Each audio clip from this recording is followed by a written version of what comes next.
students, welcome to the discussions on the finite element methods. In the previous video, we discussed about one-dimensional elements, 1D two-node elements, 1D two-node elements. In this video, we shall discuss 1D three-noded or higher order or second order bar or axial element, right? That is how compared to that of the two noded, it is what called advanced element. Sometimes this is called 1D advanced element, right? Then let us see how the shape functions etc can be obtained, right? Here the stresses and strains are not constant in this problem. They depends upon the position x. Position x are in the local coordinate system. They depends upon the xi, right? And even the forces are varying linearly, right? The strain, the stress, etc. will vary linearly. They depends upon the position x or xi. That let us see the shape functions, derivations of the shape functions for 1D two-noded elements, which are called the first order elements or basic element. The shape functions what we derived there are the linear shape functions. They are of first order xi, right? N1 in the previous discussions we saw 1 minus xi by 2, or N2 shape function 2 is 1 plus xi by 2. 1 plus xi. Xi means the order of that xi is polynomial is only 1, as they were called the first order. However, because of insertion of this mid node, third node at the CG of the element, this is how the node 1, node 2, I am inserting a mid node at CG of this entire length at a distance of L by 2, third node. Then because of that, the variations within the element will not be linear. Obviously, they will be like this. You please see, they are quadratic, right? And so these shape functions for 1D three-noded elements are of second order or quadratic in nature. Now, let us examine. This is how from the standard reference. I'm considering a master element having the local degrees of freedoms small q1, small q2, which are shown moving in the right direction as positive. There is my assumption, right? Or they may be moving upwards, or they may be moving to the left side as appropriate, right? Then these are the degrees of freedoms of the first node q1 and second node q2 in local coordinate system xi, right? This schematic shows both coordinate systems, the Cartesian coordinate system x as well as the local coordinate system, which is superimposition of both the coordinate systems, right? Then this first node is at a distance of x1 from a reference, and as well as the second node is a distance of x2, and the mid node, this is called mid side node, is at a distance of x3. Then if I consider a section xx at a distance of x from the standard reference, then that is how this dotted line is a section at which, if I consider a point on the element, that will displace by an amount of u. Right? Then what is that u? U is unknown, displacement or displacement function or displacement field that I need to evaluate. That is a main aim of the finite element modeling. Then even now the same will show in the local coordinate system, xi coordinate system. Then you can see the local coordinates are like this. At the center of the element, xi is equal to 0. Then if I move by one unit, I'll reach to the node 2. Therefore, xi is equal to +1 because it's the plus direction of the xi local coordinate system. Even if I move by 1 unit in the left direction, I'll move in the left in the minus direction. Therefore, xi is equal to -1 for the first node. Then, because we have considered a section xx at a distance of x, then that section is at a distance of xi from the local coordinate reference axis. Local coordinate reference axis is at xi is equal to 0 at its CG. Then the displacement here is equal to u. u. Then there are three nodes, hence three shape functions will be there because of the three, right? 3 minus 1, 3 minus 1, hence the degree of the polynomial must be 2. 3 minus 1 is equal to 2, hence there should be three constants, and the order of the polynomial shall be quadratic. That is a three unknown constants, a0, a1, a2, and the shape function is now defined. The quadratic shape function is now defined as, say, n1 or n2 or n3 as appropriate, is given by a0 plus a1 xi plus a2 xi square. We'll derive them. First, let us see the relation between local and global coordinate systems. Right? From the two coordinate systems, I can have a relation between these two given by this relation as xi is equal to 2 divided by x2 minus x1, where x2 minus x1 is the length of that element, right? In Cartesian coordinate system, whereas the same length in local coordinate system is 1. Here on the left side 1, therefore the total length is 2, therefore there's a ratio 2 is the length in the local coordinate system to 2, x2 minus x1, the length in the global coordinate system. There's a ratio, then that multiplied by x minus x3, because now third node is a reference for local coordinate system x3, right? That is our x minus x3 minus that corresponding to x3. What is that xi value? Minus xi will not come into picture, hence minus 0 that will vanish. That is how. Let us check whether is it satisfying all the three boundary conditions. Means if I substitute xi is equal to minus 1, am I am I satisfying this equation? I am checking. Else at node 1 at x is equal to x1, let us substitute in the previous equation x is equal to x1. Now I'll get 2 divided by x2 minus x1 as x minus x3, but the denominator is x2 minus x1 is a total length.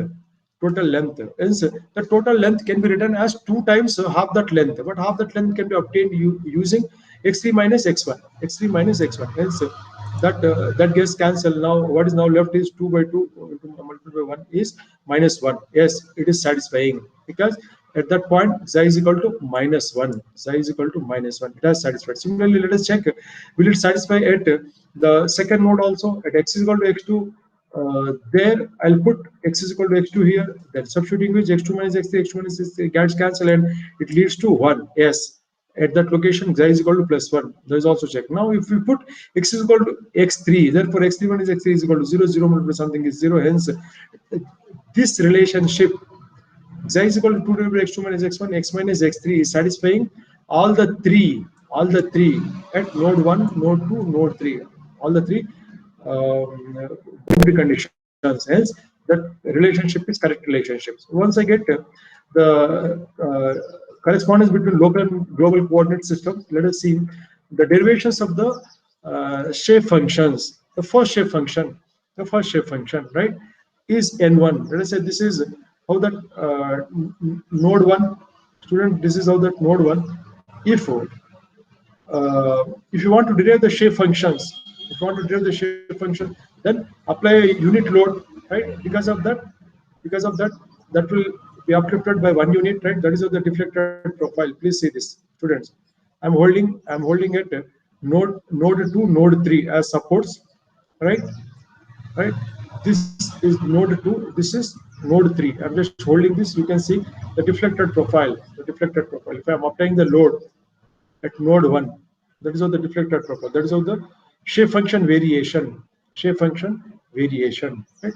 Then here I do have an ordinate of 1 at its own node, whereas coming to that of at other nodes it is becoming 0 at node 2 and node 3. Right?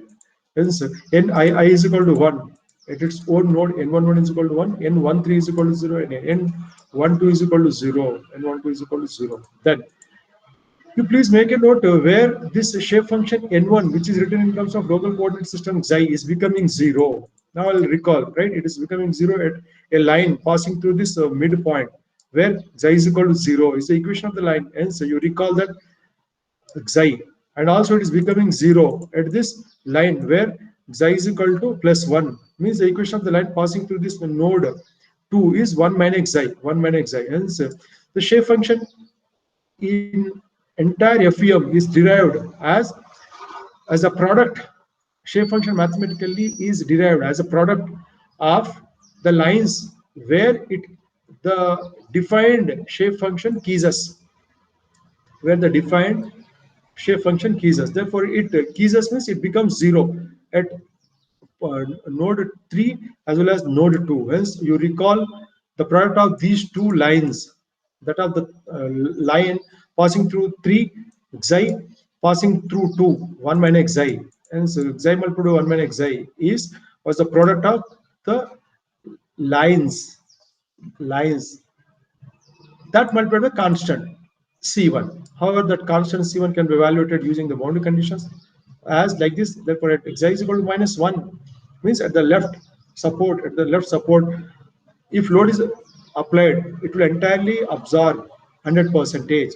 It won't leave any load to node 2 and node 3, 0%. It will leave 0%. Hence, n1 is equal to 1 at xi is equal to minus 1. Substituting this in the above equation, now I'll get n1 is equal to 1 multiplied is equal to c1 xi is equal to 1 multiplied by 1 minus xi 1 1 minus of minus plus 2. Now I'll get minus 1 multiplied by 2 is equal to minus 2, but I want c, hence c is equal to minus half. Back substituting that, now I'll get the shape function n1 as minus half xi multiplied by 1 minus xi. Now you can see if I expand this, what now it becomes is this is equal to minus xi by 2 plus xi square by 2. Therefore, the order is xi. The order of the first term is to the 1, whereas the order of the second polynomial is quadratic 2. Order is 2. Hence, this is what called the quadratic shape function n1. Fine. Therefore, comparing this with the standard equation, n is equal to a0 plus a1 xi plus a2 xi square, I can say that a1 is equal to minus half and a2 is equal to plus half, right? Plus half. Whereas I do have a0 is equal to 0 here. Here for this, a0 is equal to 0. Now, let us check whether the derived shape function n1 is also satisfying the other shape function values that at node 2, that is at xi is equal to 0. At node 2, xi is equal to 0. Then if I substitute xi is equal to 0 in the equation, it becomes 0. Hence, nij is equal to 0 at all other nodes, right? Or at all other degrees of freedoms. Yes. And next, similarly at node, this is at the node 3 students.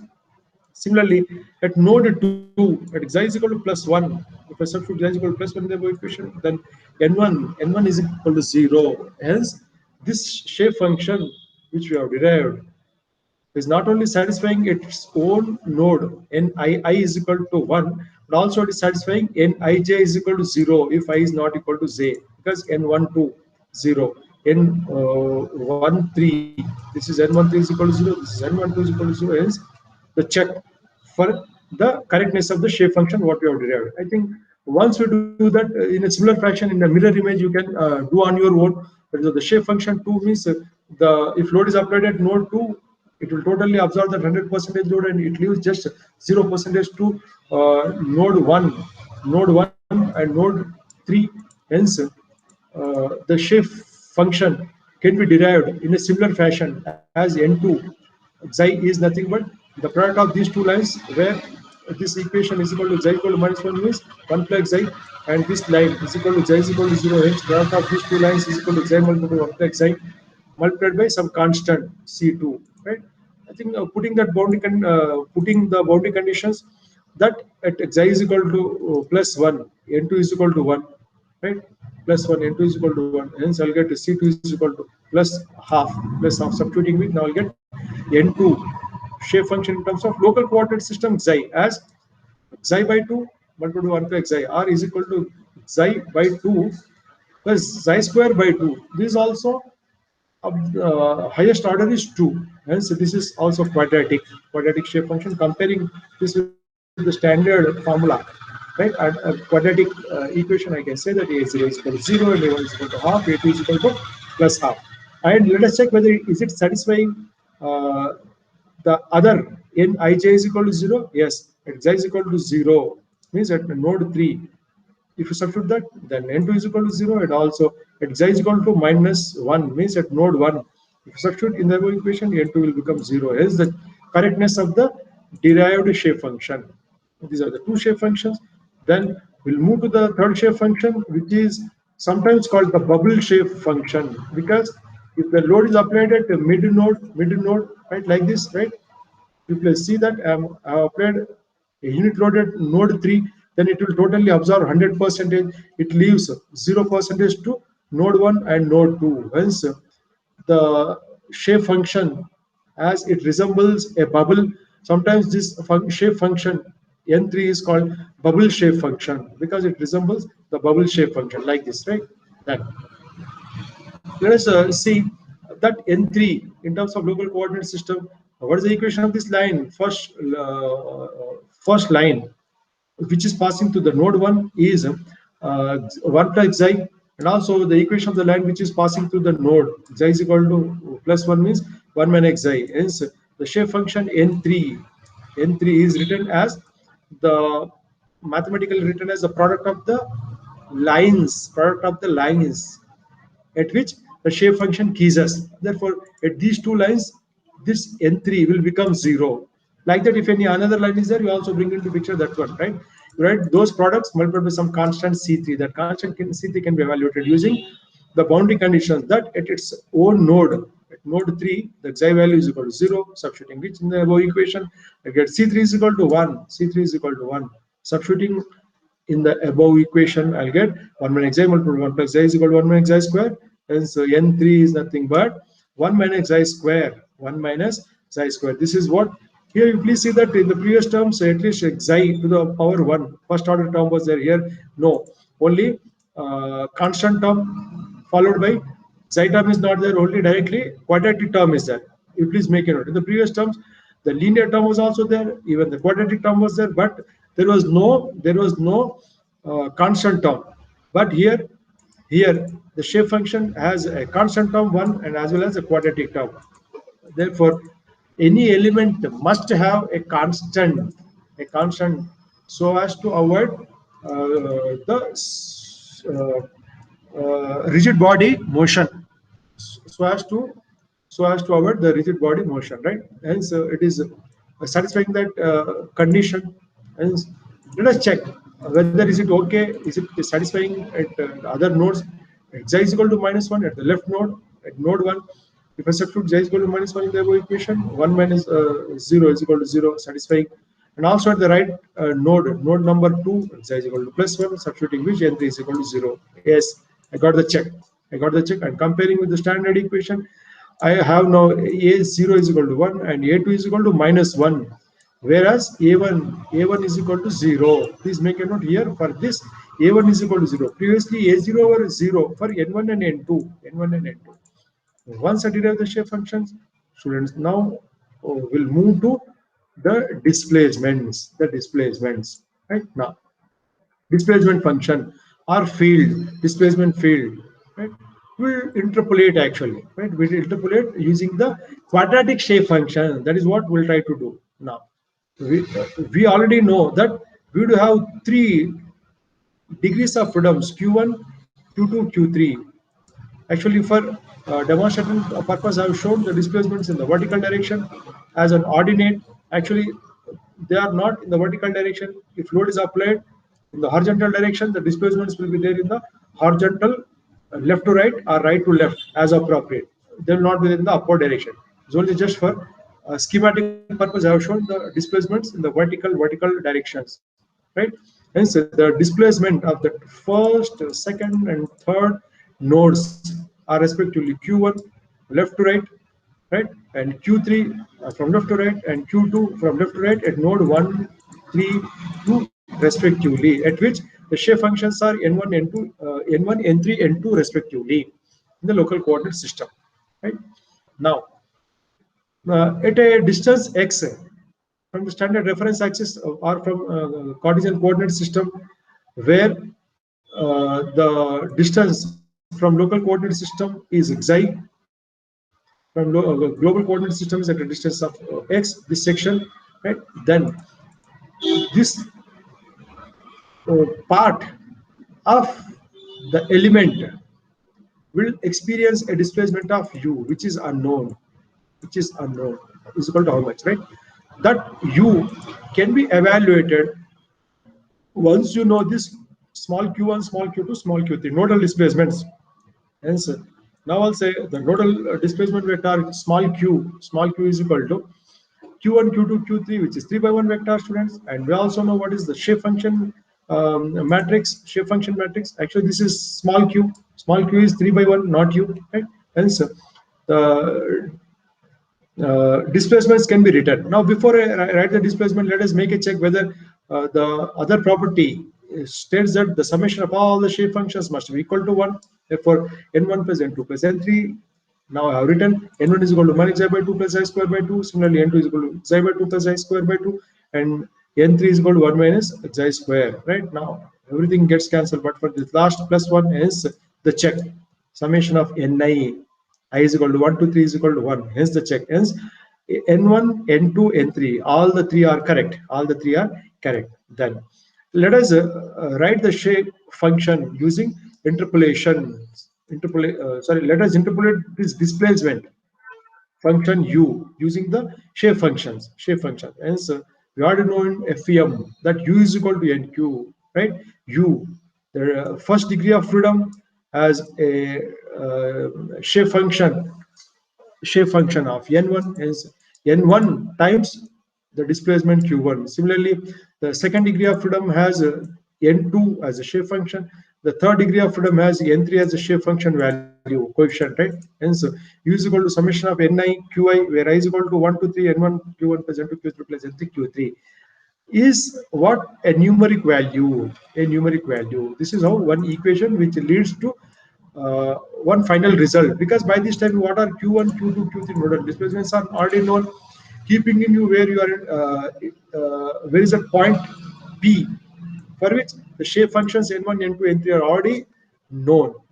Therefore, knowing these n1, n2, n3s and q1, q2, q3s, the unknown displacement u can be interpolated using this equation, or the same may also be written in matrix multiplication format as n1 operated q1, n2 multiplied by 2, q2, n3 multiplied by q3 as the same above equation, or I can say it is in the standard format u is equal to n, where n is n1, n2, n3 is called the shape function matrix, which is 1 by 3 matrix operated upon small q, where small q is q1, q2, q3, which is nodal displacement vector, which is 3 by 1 matrix. Therefore, 1 by 3 operated upon 3 by 1, you will get 1 by 1, only one result, which is the displacement at that unknown point P.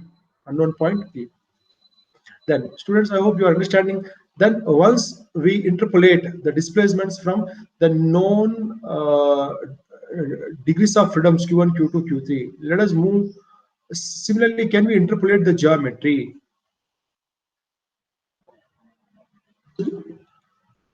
That is what called interpolation using the same shape functions. We are doing the interpolation using the same shape functions of the same order. Then isoparametric formulation. The is what? The formulation in which the same shape functions of the same order which were used to define the displacements, or which were used to interpolate the displacements, will also be used to interpolate the unknown geometry. Means at the point P, the coordinate in Cartesian coordinate system is x, not x1, x. can be interpolated using the same quadratic shape functions as n1 multiplied by x1, n2 multiplied by x2, n3 multiplied by x3. That is summation of ni xi is the summation of ni xi. X is equal to summation of ni xi, where I is equal to 1 to 3. This is what called isoparametric formulation, or such element is also called isoparametric elements. Then once we do the isoparametric formulations, once we know the geometry in terms of the known Cartesian coordinates x1, x2, x3, let us move to the strain displacement matrix B, rotated by B. We already know the strain, because here the displacement is only in one direction, u, hence I have the definite differentiation du by dx instead of dou u by dou x, hence the strain du by dx. But however, u being a function of x, and x being a function of xi, now I can write using chain rule of differentiation as du by dx can be written as du by dxi multiplied by dxi by dx. But we already know the relation between local and global coordinate system. Hence, from that, this is the relationship between local and global coordinates. Xi is equal to 2 divided by LE, x minus x3. Then differentiating the above equation, I get dxi is equal to 2 divided by LE multiplied by dx. Because x3 being constant, it will vanishes from the differentiation. Then dxi by dx is equal to 2 by LE. 2 by LE, right? Now I have this part. Now I want du by dxi. Then we already know that u is equal to n1 q1 n2 q2 n3 q3, and we also derived n1 is nothing but minus xi plus xi square by 2 multiplied by q1, right? Multiplied by q1. This is n2, xi plus xi square by 2 multiplied by q2, and n3 is 1 minus xi square multiplied by q3. Then doing which, now I have u as purely a function of the polynomials consisting of xi to the power 1, z to the power 2, or z to the power 0, constant terms, right? Therefore, you just isolate those coefficients with z to the power 0, constant, right? Constant terms, z to the power 1, first order polynomials as well as second order polynomials, so that we can differentiate that with respect to xi. Hence, if I differentiate the above equation with respect to xi, du by dxi is equal to this minus xi will become minus 1, xi square will become 2 plus 2 xi divided by 2 multiplied by q1. Similarly, the others can also be obtained. 1 plus 2 xi divided by 2 multiplied by q2 minus 2 xi multiplied by q3. Hence, back substituting this in the above equation, now I'll get the strain epsilon is equal to du by dxi is this term, du by dxi is this term, which is this operated upon dxi by dx. Dxi by dx is 2 multiplied by LE. Hence, expanding the term, now I'll get the strain at a point P, at which the coordinate is x, at which the displacement is u, is given by this equation, whereas 1 plus 2 xi divided by LE multiplied by q1, 1 plus 2 xi divided by LE multiplied by q2, minus 4 xi divided by LE multiplied by q3. By this time, q1, q2, q3 are already known. Even the point P is already known, hence shape functions are already known. That xi value is also known, hence everything can be substituted. Then we'll get the strain at that point. Now I can write the above equation as like this: xi is equal to 2 divided by LE by taking these as coefficient minus 1 plus 2 xi divided by 2, 1 plus 2 xi divided by 2, and minus 2 xi, because outside 2 is the, therefore by taking this 2 multiplied by LE outside constant operated upon q1, that is how I'll get the above equation, right? This 2 divided by LE multiplied by minus 1 plus 2 xi divided by 2 multiplied by q1 is nothing but this first term. Similarly, the second and third terms can be obtained by matrix multiplication of these two vectors, which is 1 by 3 operated upon 3 by 1 vector. Both are same. Hence, this is of the standard format that epsilon is equal to b multiplied by q, where b What I have highlighted is the B matrix, which is called the strain displacement matrix, notated by capital B, and its size is equal to 1 by 3, 1 by 3. Therefore, B strain displacement matrix is now 2 by LE minus 1 plus 2 xi divided by 2, 1 plus 2 xi divided by 2 minus 2 xi, 2 xi. Right? Please see, students, here the strain displacement matrix B depends on the first order polynomial xi, whereas the 1D 2 node element, 1D 2 node element, the B was constant 1 by LE minus 1 1. There B matrix is 1 by LE minus 1 1. Therefore, that was a constant matrix. However, here B depends upon xi, xi. Hence, the strains as well as the stresses will vary linearly as z to the power 1 or x to the power 1 in Cartesian coordinate system as appropriate. Is the meaning of this minus 1 plus 2 xi, 1 plus 2 xi by 2 or minus 2 xi. Right? Hence, the stresses as well as the strains will vary linearly. It is already true because the shape function what you have considered is already quadratic. Therefore, its a differentiation is strain. Therefore, the differentiation of the quadratic polynomial is the linear polynomial. Hence, it is true. Hence, it is true. Once I get the state displacement relationships, now I'll move to the stress strain relationships. We already know that sigma is equal to E Young's modulus or modulus of elasticity multiplied by epsilon strain. But epsilon is just now proved as B multiplied by Q. Substituting with, now you'll get the stress at that point P. The point P. Then now I'll derive the other terms by taking help of the potential energy approach. We already know the potential energy of this 1D, actually that of the 1D continuum, of which I have considered only one element, like this, only one element, right? Hence, that of the 1D continuum, the total strain energy is noted by pi, which was given by this half uh, integration of sigma transpose epsilon multiplied by dv. Now, but dv is written as a multiplied by dx minus u transpose f dv a multiplied by dx minus u transpose t multiplied by dx, because this being one dimension, the traction forces are presumed to be acting as the UDL, but UDL, because the thickness is small, right? It is a constant. Therefore, u transpose t multiplied by dx minus UIPS if any. UIPS if any. This is for the entire continuum. The same may also be written as summation of all such elements after discretization. We have n number of elements, and summation of all such elements above for one each of the element, right? Therefore, that is how the strain energy for one element, half sigma transpose epsilon multiplied by AE, area of one element. Whereas in the previous case, capital A was the area of the total continuum. Total continuum, right? There is a difference to that, right?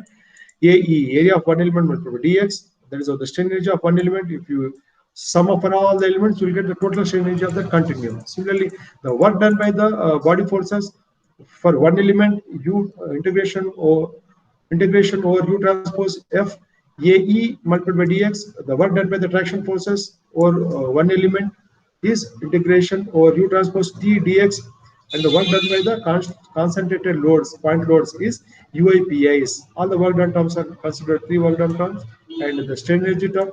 Hence, there is the total potential energy.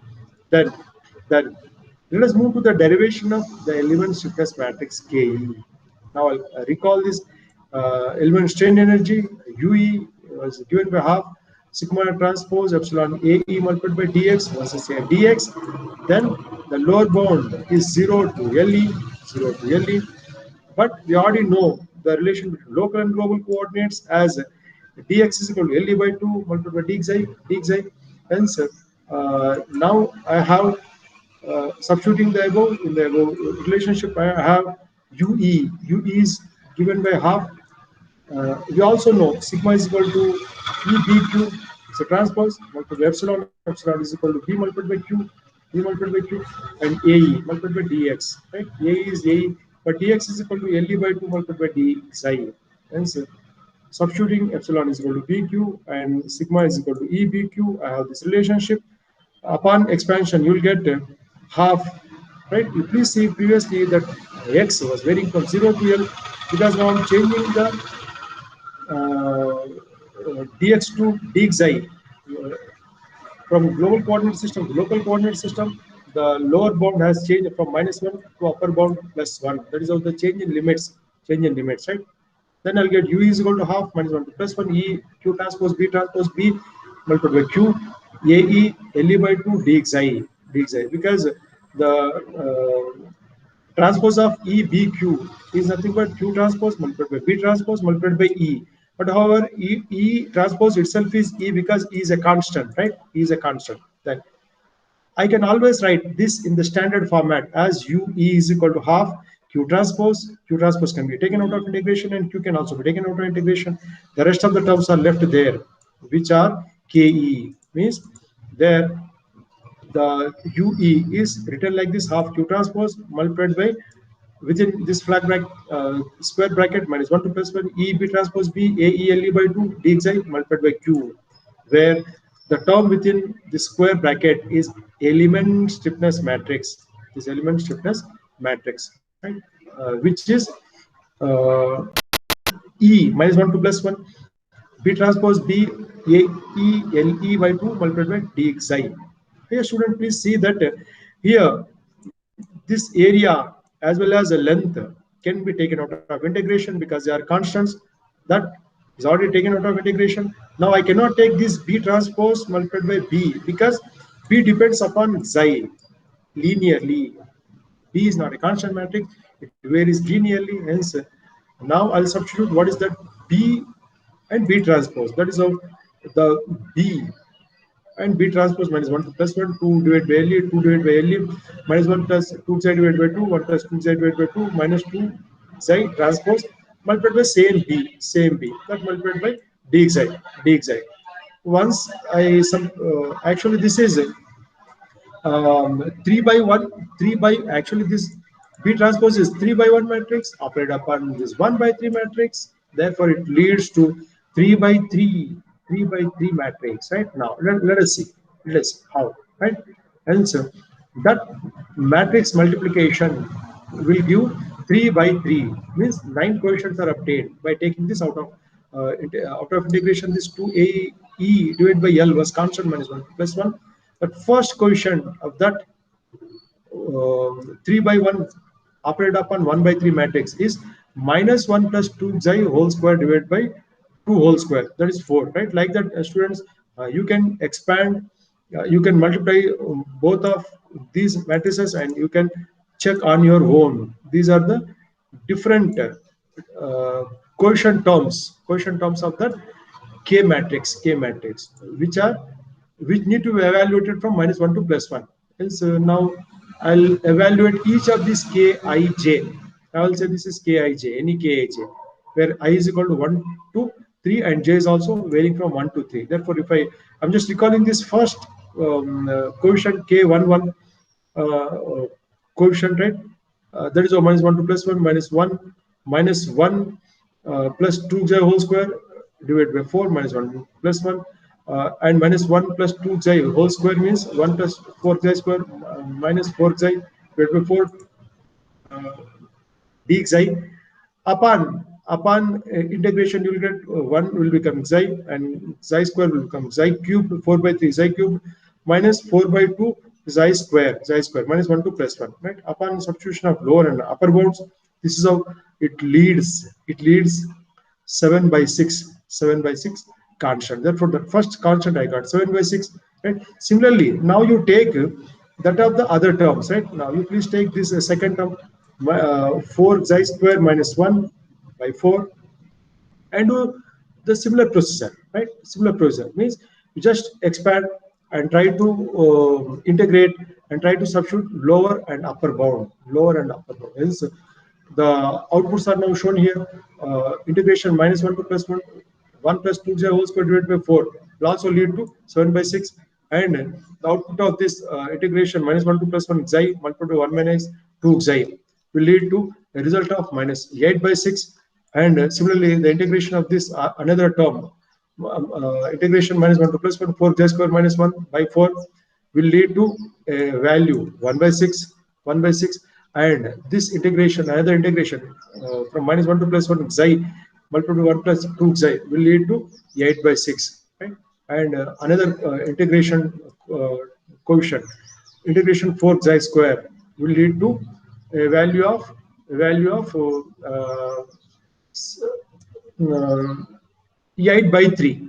8 by 3 is nothing but 16 by 6. 16 by 6, right? And so, back substituting all these evaluated coefficients or constants as appropriate, so that my element stiffness matrix by taking 2AE by L, 2AE by L as 7 by 6, 1 by 6 minus 8 by 6, 1 by 6, 7 by 6 minus 8 by 6 minus 8 by 6 minus 8 by 6, 16 by 6, 16 by 6, right? Now I'll take this 6 everywhere outside constant, right? Hence, doing it now I'll get AE by 3 LE. By taking that constant, I will get 7, 1 minus 8 first row, 1, 7 minus 8 second row, minus 8 minus 8, 16. You please see that this 7, 1, 8, that row itself is this column because of the symmetry property.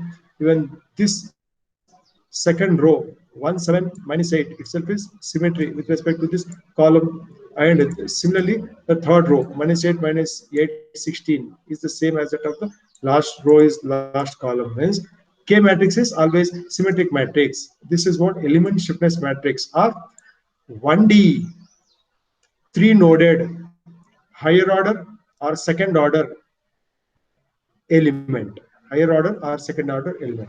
Once we do that, now let us move to the derivation of element body force vector. Students, I hope you are understanding the concepts. We are there in the derivation parts. Once we do KE, then we'll move to derivation of element stiffness matrix FE, which is called element body force vector. Then I'll recall the work done by the body forces, which is integration over A U transpose F A dx, but here dx is over 0 to L, but U is equal to NQ. We already know that relationship. Hence NQ transpose means Q transpose multiplied by N transpose, that multiplied by Fe, the density of the material, gamma or density, that gamma or density. This is F, not Fe. I'm sorry, right? This is the density of that material or that of that element, that multiplied by area of that element, multiplied by dx. But we already know that relation dx is nothing but Le by 2 multiplied by dxi, because of which the lower bound, the limits will change from minus 1 to plus 1. Then the same integration is now written as minus 1 to plus 1 Q transpose N transpose F AE Le by 2 dxi. We can bring this Q transpose out of integration because there is a constant, that multiplied by Fe, where Fe is now written like this: minus 1 to plus 1 N transpose F or density, where F is the density or gamma or rho as appropriate, that multiplied by AL divided by 2 dxi is what called element body force vector. However, you please see that area and the um, length can be taken out of integration, as well as the density. All the three terms can be taken out of integration. Then taking these out of integration, F L divided by 2 minus 1 to plus 1 N transpose dxi. I cannot take this N out of integration because N is a function of xi. I am integrating over dxi. Hence, substituting the N means N1, N2, N3, which is a row vector. N transpose will become a column vector. Substituting which, now I'll get say minus 1 to plus 1 N1 minus xi plus xi square by 2 N2 xi plus xi square by 2 N3 1 minus xi square multiplied by dxi, or minus 1 to plus 1 integration. Now, as we did in the previous case, you evaluate each and every term. You integrate the first term, the second term, and third term from minus 1 to plus 1, which I already demonstrated in the previous discussions. Then the integration of N1 dxi you'll get 2 by 3. I'm skipping here because I already demonstrated in the previous element stiffness matrix, right? that is how integration of minus z square by 2 plus z cube by 3 from minus 1 to plus 1 will lead to 2 by 3. Similarly, integration of n2 dxi will lead to once again 2 by 3, but the integration of n3, the bubble function lead to this 8 by 3, 8 by 3. Outside, f a l divided by 4 is already there. Hence, now I'll bring here 1 by 3 also outside, and also I'll take 2 as a common. Therefore, I'm taking 2 by 3 as a common. That multiplied by previous order term f a l divided by 4. Inside that matrix, I do have only the positions 1, 1, 4. Else, finally I'll get f cancelling the terms. I'll get f a l divided by 6. 1, 1, 4, 1, 1, 4. But already outside 1 by 6 is there. Hence, I can write as element body force vector. Element body force vector Fe is equal to F, the density of the material, multiplied by A multiplied by L. A multiplied by L is the volume. Therefore, this is what the density multiplied by volume, which is distributed like this, right? If 1 unit load is applied, 1 by 6 of that load will go to the first node, right?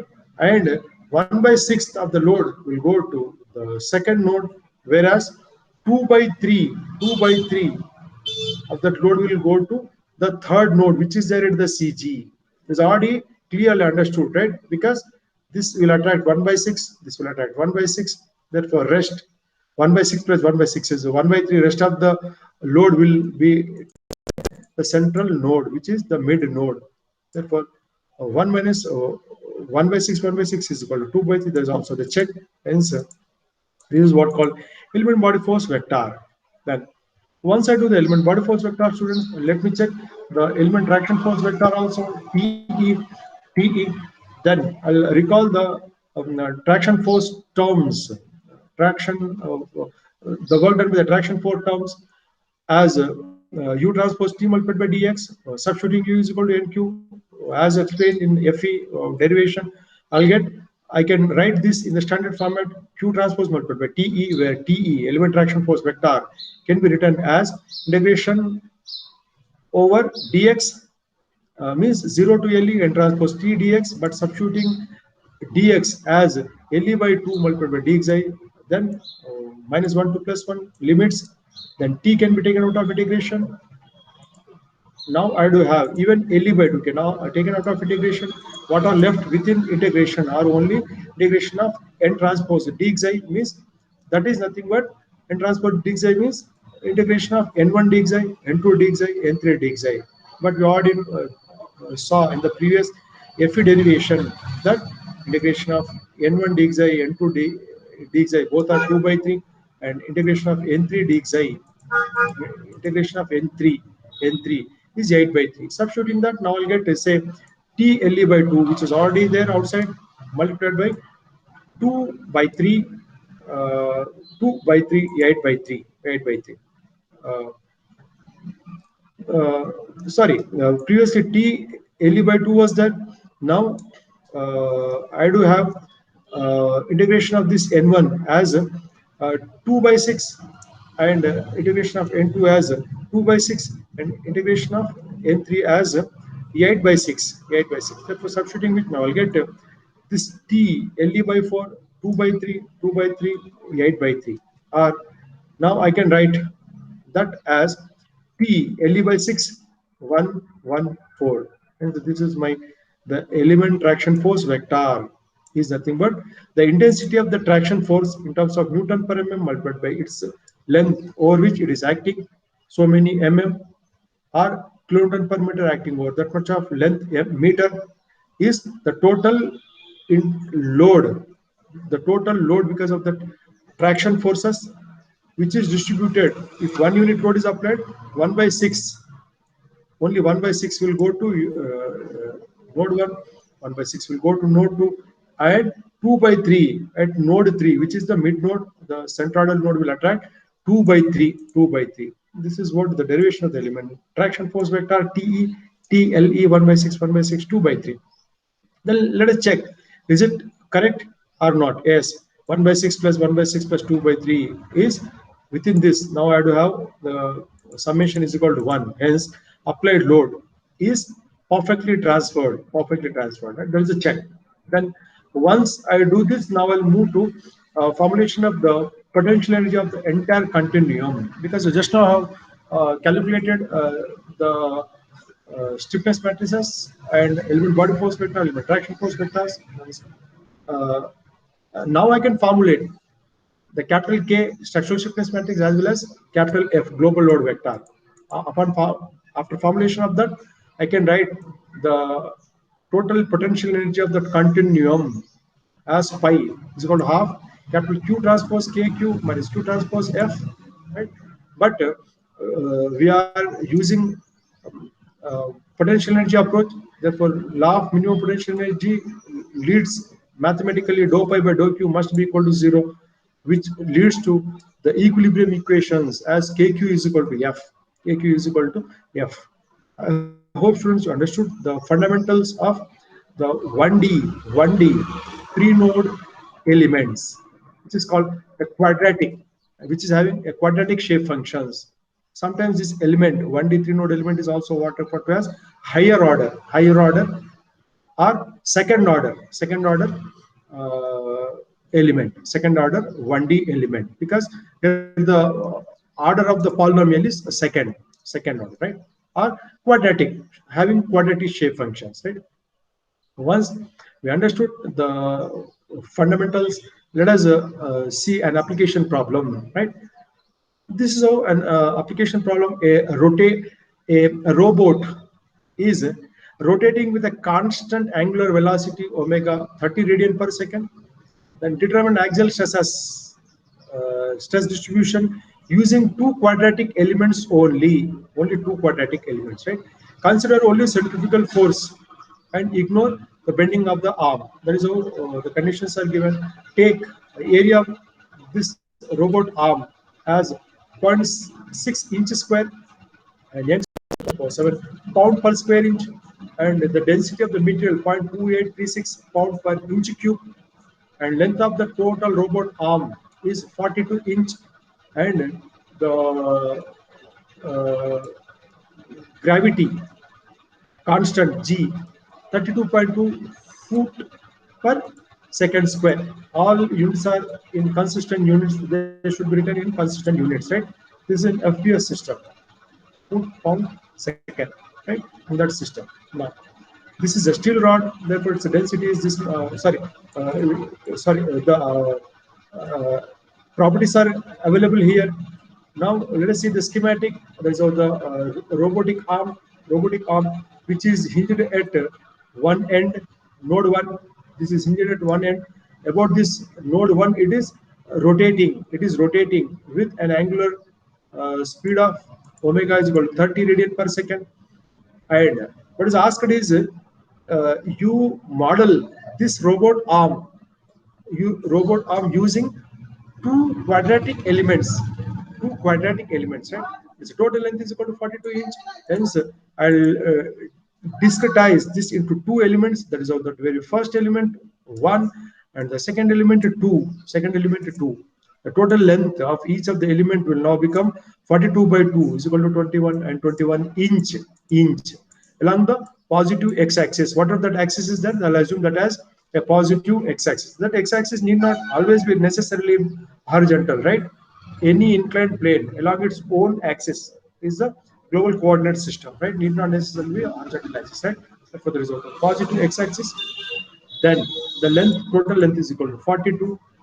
Now, after discretization into two elements, now I'll give the node numbering. I'll say that hinge about which it is rotating as a node 1. Now it is left to you. You may say the mid node as a number 2 node, and the right node as number 3 for one element. Similarly, for the second element, the first node is the 3, and the second node number 3 plus 1 4. Then last node number 4 plus 1 5. That is how the node numbering is done in a good node numbering fashion. 1 2 3 4 5. 1 2 3 4, 5, so that I'll minimize the bandwidth of the element stiffness matrix. Even the previous videos have explained that. Please refer back, right? Then once I say good node numbering is given, so good node numbering scheme is given for the node numbering, then I'll establish the element connectivity table. This element, any element E, which is connected with the 3 degrees of local degrees of freedom Q1, Q2, Q3 as the first element. This first element, let us say, in the derivation part, students, we have seen that Q1 was there at the left end, Q2 was there at the right end, Q3 was the mid node, right? Therefore, I'll follow the same. Uh, uh, notation format. And so, using that, the first local degree of freedom Q1 here, comparing that here, I have as capital Q1, right? Even you may see this figure, right? Therefore, the first local degree of freedom Q1 is global degree of freedom 1, right? Global degree of freedom 1. And in the derivation, we have assumed the element, right, node as Q2. But that Q2 is having now degree of freedom Q3. Hence, this is capital Q3. And the mid node was presumed to be node 3. Therefore, it was having Q3 as a local degree of freedom. But in the global phenomena, it is capital Q2, right? If you understood for this first element, similarly for the second element, you can write, right? These are the local 1, 2, 3, which are given by global 3, 5, and 4. That is this figure establishes the relation between local and global degrees of freedom. The same are also shown in element connectivity table. And so the element connectivity table will establish the relation between local and global degrees of freedoms. And please make a note that the this first element, it's a CG is at node 2. Hence, that radius of that first element up to the CG of that first element is R1, and that of that second element, it's a CG is there at node 2. Hence, starting from this reference point, node 1, the second element, the radial distance is equal to R2, means the distance 1 to 4 is R2. Similarly, the distance 1 to 2 is R1, radial distance, because it is revolving with some angular speed, hence it has a force, centrifugal force, right? Now, let us formulate the element stiffness matrix. We already just now derived that element stiffness matrix is given by this formula. K is equal to AE divided by 3L, 7, 1 minus 8, 1, 7 minus 8, minus 8, minus 8, 16. Substituting what is AEL, because it is constant for both elements, students. Substituting with, now you can check on your own that the lengths of both the elements L1 is equal to L2 and A2 is equal to A1 is equal to A1 is equal to A2 and E1 is equal to E2. Because of it, now I'll get the element stiffness matrix for the first element is also numerically the same as that of the second element. But however, they only differ in terms of the global degrees of freedom. Now let us examine, right? Upon substitution, you will get this AE by 3LE as 9.5 to 10 power 4 in terms of pound per pound inch. In terms of pound per inch, this is not pound cube. This is so many pounds per inch. Right? All units must be consistent units. Now I am substituting in terms of pound inch. Hence, the stiffness is having units as pound per inch. So many pound per inch. 7.52 into power 4, 7, 1 minus 8, 1, 7 minus 8, minus 8, minus 8, 16. Whereas, for the first element, the degrees of freedoms are along 1, 3, 2. This is all right. Whereas for the second element, it is along the degrees of freedom 3, 5, 4. Right? Now, what now I'll do is once I get this element stiffness matrix, then I'll assemble the global global stiffness matrix. Assembly of global stiffness matrix. I'll open 5 degrees of freedom are there in total, hence I'll open 5 by 5 stiffness matrix.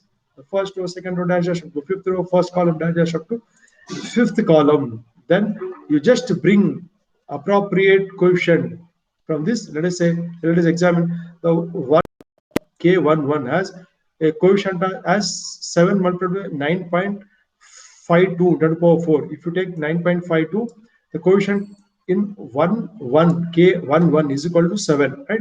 That is why I'm just bringing and putting that in appropriate IP address of this 5 by 5 stiffness matrix, 5 by 5 stiffness matrix. Then doing that, I will get this K matrix, which is the global or structural stiffness matrix. Global or stiffness matrix, right? Even you can see that node 3 being common for the first and second elements, it has a contribution from not only from the first element, but also it is having contribution from the second element. Hence, it is 7 plus 7 superposition. 7 plus 7. That is how the stiffness is 14 there. That coefficient K33 is 14. Rest of the terms are simply there. Wherever they are not there, means they are not all contributing. Means for the first element, they would contribute to that of the second part. Right? That is how means, right? Then once I get capital K structural stiffness matrix, then here what is given is you neglect the self weight. Only what is considered, what need to be considered is only angular speed is there. Hence that angular speed will lead to the body forces, right? Body forces in the form of F, body force vector, body force load, body force otherwise, right? mr omega square, because it is rotating with angular speed omega, it leads to centrifugal forces, which is mr omega square, right? But we already know that m, the mass of that, is the density divided by gravity g, right? r is appropriate r for the each element, and omega square angular speed, right? Then we already know what is g value, 32.22 foot per second square, or we are writing here all the inputs in terms of pound per inch, hence that the same g will become 386.4 inch per second square, because 1 foot is equal to 12 inches, right? And even in the previous schematic I have shown, r1 is up to the center of that first element, because that first element length is equal to 21 inch, hence r1 is 21 by 2 means 10.5. And similarly r2 is nothing but length of the first element plus that mid of the second element. Therefore length of the first element is equal to 21 plus 21 by 2, that works out 31.5 inch. By substituting these, now I can calculate what is that element body force vector due to that angular speed omega in the first element. I'm just recalling that formula, that we know that element traction, element body force vector is given by this formula F, but volume by 6, 114. Substituting in that, now I'll get, right? The density 0.2836 multiplied by volume is that length multiplied by area divided by this g, volume is equal to this, that multiplied by omega square. Omega is 30 square divided by g, that multiplied by 1 by 6, 2 by 3, right? Along the degrees of freedom 1, 3, 2, not 1, 2, 3. Please make a note, because in the element connectivity table we assume the connectivity as 1, 3, 2, not 1, 2, 3. Here my upon calculation, I'll get this as a value 6.935 operated upon 1 by 6, 2 by 3, or I'll get that as 1.155 pounds, 1.155 pounds and 4.623 pounds, right? Then similarly you can do for the second element also, right? there's a density multiplied by this R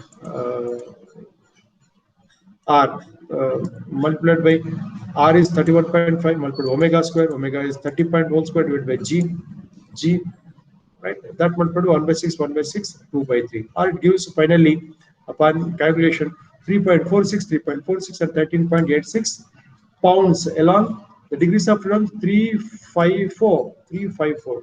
Now I'll bring all these and I'll put in the global load vector, because no other load is to be considered other than this body force vector. Hence, I'll take these values in capital F matrix. Therefore, the first value is 1.155.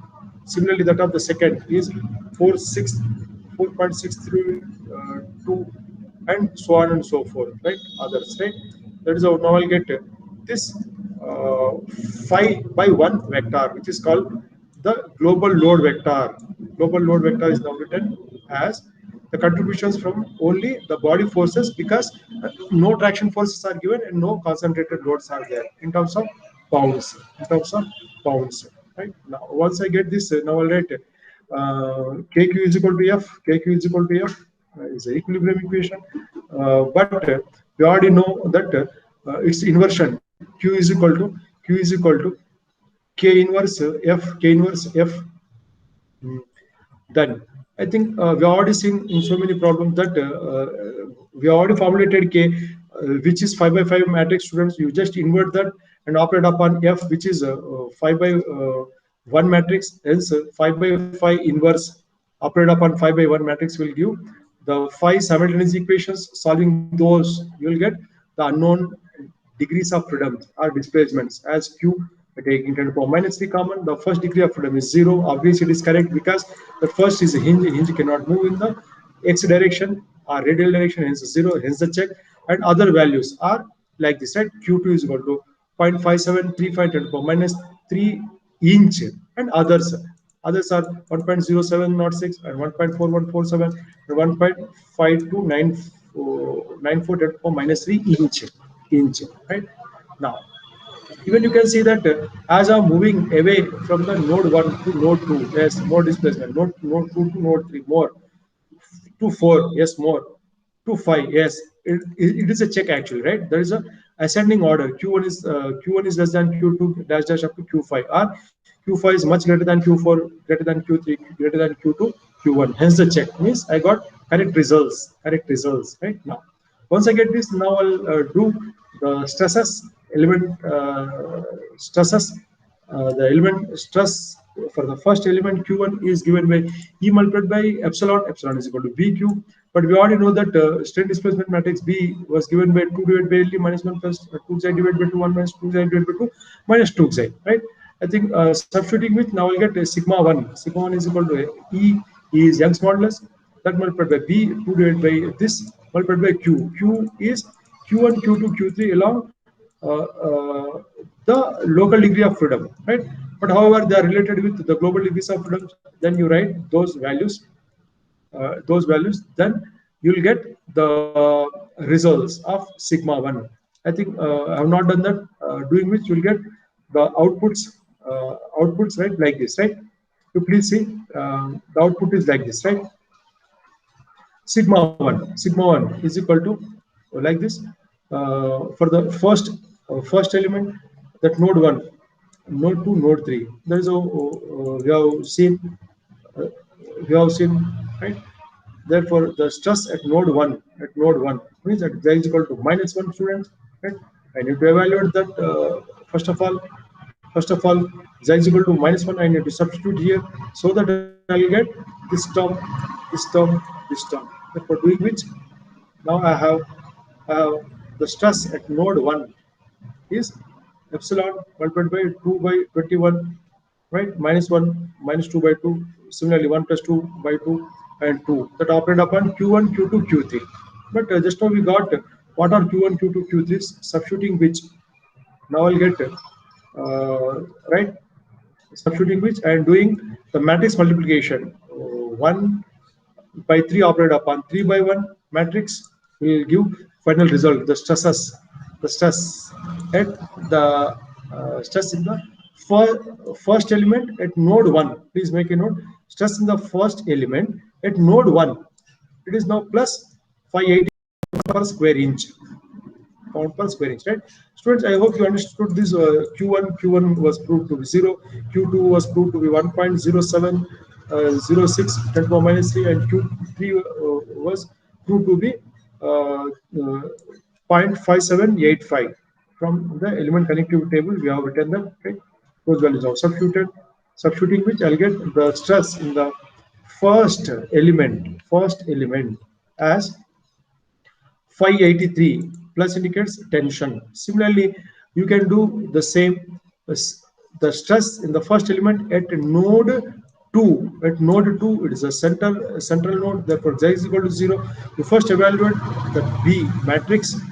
I have evaluated B matrix here. That now works out minus 1 by 2, 1 by 2, 0, 2 divided by LE. I got B matrix. Substituting this, now multiply with E multiplied by Q. Therefore, finally I'll get the result as say 437 plus indicates tension pound per square inch. The stress at node 2 in the first element is 437 pound per square inch. I think similarly you can do for the first element at node 3, means that Z is equal to plus 1. We'll get B matrix given by this one. Finally, the stress is minus 509. Minus indicates, so far it was under tension, that now node 3 is under compressive stress. Minus 509 pound per square inch. Similarly, for the second element, you can evaluate the stress as sigma 2, for which this is how the third and fourth and fifth nodes. The third node is there at Z is equal to minus 1, and fourth node at Z is equal to 0, and fifth node at Z is equal to plus 1. Substituting which you will get B matrix first of all, right? Therefore, substituting those B matrices in the known sigma EBQ formula. Therefore, that is how E multiplied by B. That B at this Z is equal to minus 1, because we are there in the second element at node 3. At node 3 Z is equal to minus 1. Therefore, for which the B matrix is this much. That multiplied by Q. That Q is Q3 and Q5, Q4, right? That is how from element connectivity table these are the degrees of freedom: Q3, Q5, and Q4. But we already got what is that Q3, Q5, Q4. These are the outputs from the Q matrix. Substituting which and doing matrix multiplication, I'll get the result as plus 437 pound per square inch. I think the same procedure may be repeated for the second element at the node 4, at the middle node. You get the strain displacement matrix, and substituting and operating over the Q, relevant Q, I will get 218 pound per square inch. Plus value indicates tension. And finally, at last node at node 5, the second element at Xi is equal to plus 1. That is how the B matrix operated upon this Q matrix gives 0. That is how the variation. I'm just plotting that variation which is obtained from FEM. What I got here is like this. At the in the first element, I got at the first node 583. At the second node in the first element, I got 509, followed by 437, 218, 0. That is how linear variation, student. Sorry, this is how the I got linear variation, because my variation here is linear. My variation is here linear, but however, in this is how the linear variation means. Actually this is straight line 583 to 509, straight line 509 to 437, straight lines, right? This is the finite element method. Stress variation is a linear variation from one node to another node. But however, if I refer the standard literature, now the stress at any location, at any distance x, starting from the origin from standard literature, I am giving this formula. I have not done the derivation here. It is given by 3 omega square by 2 g multiplied by L square minus x square, right? Therefore, if I substitute and if I check at x is equal to 0, what is happening to the stress, right? Therefore L length, total length is equal to 42 minus at 0 x square, right? Omega is equal to 30 whole square, and density 0.2836 divided by 2 multiplied by 32.2 multiplied by 12, right? Doing which I will get 582.6 pound per square inch. But this is how. Similarly, you can substitute at any given x now. Even you can say, if you want at node 2, that is how x is equal to that R1, right? Similarly, at node 3, that x is equal to length of the first element. At node 4, length is equal to R2. At node 5, the total length is equal to 42 inch, right? Doing which you will get the stresses at different locations, which are varying quadratically from the standard literature. Starting from that variation is starting from an ordinate of 582.61 and sorry, varying to 0 at the node 5 quadratically, but FEM has given a result as 583 varying linearly to 509 dash dash dash linearly. Therefore, what is the error? The exact answer at the starting point, error at the starting point is equal to 582.6 minus 583 divided by 582 point means almost 582.61 is approximately 583. Therefore, hardly there is some error in the stress. That is how the error is very minimal, right? Very minimal. Almost it is 0.007 percentage, which can be neglected. But the variation within the element here from FEM is linear. However, the exact variation is quadratic. That is the only difference. Hence, the find element method will give an approximate solution. However, even now we have seen that that error is varying very minimally. Had we solved this problem using more number of elements rather than two elements, maybe some 4 elements, then this error can be minimized, right? Instead of 582.61, you may get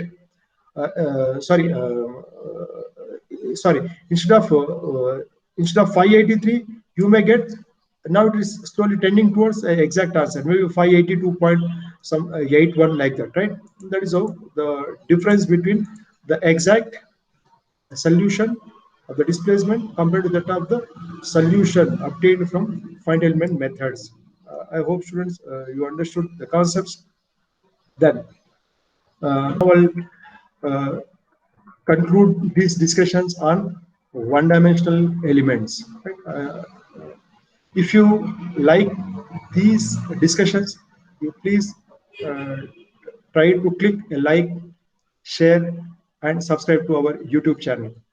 We'll meet once again with another topic of your interest in next video. Till then, bye bye students. Thank you.